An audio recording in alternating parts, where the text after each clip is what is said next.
इस वीडियो में हम लोग बिहार बोर्ड के वैसे प्रश्नों को देखेंगे जिसमें 90% बच्चे गलती कर ही देते हैं और अक्सर यह मैथ का जो क्वेश्चन है ये 5 नंबर में हर साल लगभग पूछा ही जाता है।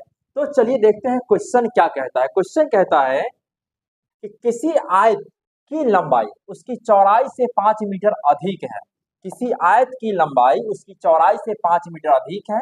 यदि आयत का क्षेत्रफल 84 वर्ग मीटर है, आयत का क्षेत्रफल 84 वर्ग मीटर है तो उसकी लंबाई और चौड़ाई ज्ञात करें। ठीक है, तो चलिए सबसे पहले हम फिगर से समझते हैं। मान लीजिए कि ये आयत है, ये एक आयत है, ये आयत की लंबाई, ये लंबाई है और ये आयत की चौड़ाई, ये आयत की चौड़ाई है। अब क्वेश्चन में कहता है कि आयत की लंबाई उसके चौड़ाई से 5 मीटर अधिक है, तो हम मान लेते हैं इसका जो चौड़ाई है वो x है और इसका जो लंबाई हो जाएगा वो x जोड़ 5 हो जाएगा। क्यों? क्योंकि कह रहा है कि आयत का जो लंबाई है इसके चौड़ाई से 5 मीटर अधिक है। ठीक है, तो यहाँ लिखेंगे माना आयत की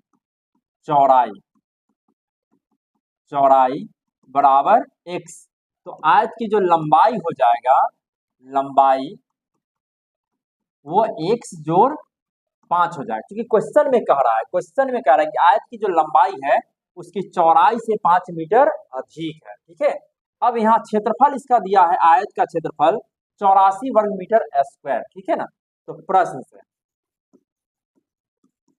से आयत का जो क्षेत्रफल दिया है वो 84 दिया है। कितना दिया है? 84 वर्ग मीटर स्क्वायर दिया ना, मीटर स्क्वायर दिया है। तो आयत का जो क्षेत्रफल होता है वो लंबाई गुना चौड़ाई होता है, लंबाई गुना चौड़ाई होता है। जो 84 यहाँ दिया है, तो आयत का जो लंबाई है वो दिया है x जोड़ 5, या लिखेंगे x जोड़ 5। चौड़ाई दिया है x, तो यहाँ लिखेंगे x बराबर में 84 है तो 84। अब इसको गुना कर लेते हैं। जब x से x में गुना करेंगे तो x स्क्वायर हो जाएगा, जोड़ का चिन्ह है तो जोड़ का चिन्ह, x से 5 में गुना करेंगे 5x हो जाएगा। इधर प्लस में है, जब इसको RHS से LHS लेके आएंगे तो माइनस में 84 हो जाएगा, बराबर में हो जाएगा 0। अब 84 को हम कैसे गुणनखंड कर दें कि 5 आ जाए। ठीक है ना, तो 84 को हम लिख सकते हैं 12 सते 84, और 12 में से 7 घटा लेंगे तो 5 हो जाएगा। कितना हो जाएगा?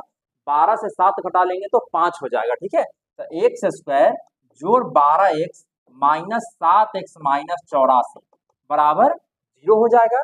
अब इन दोनों से x कॉमन कर देते हैं तो x जोड़ 12 हो जाएगा, माइनस 7 कॉमन करेंगे x जोड़ 12 हो जाएगा, बराबर में 0 हो जाएगा।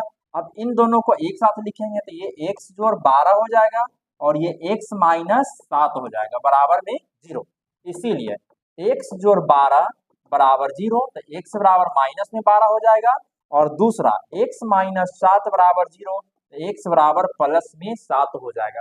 आप एक चीज सदैव याद रखेंगे, कभी किसी चीज की लंबाई चौड़ाई या मोटाई वो माइनस में नहीं हो सकता है, इसीलिए ये माइनस में नहीं होगा, जब भी होगा तो ये 7 हो जाएगा। ठीक है, तो नीचे लिखेंगे अतः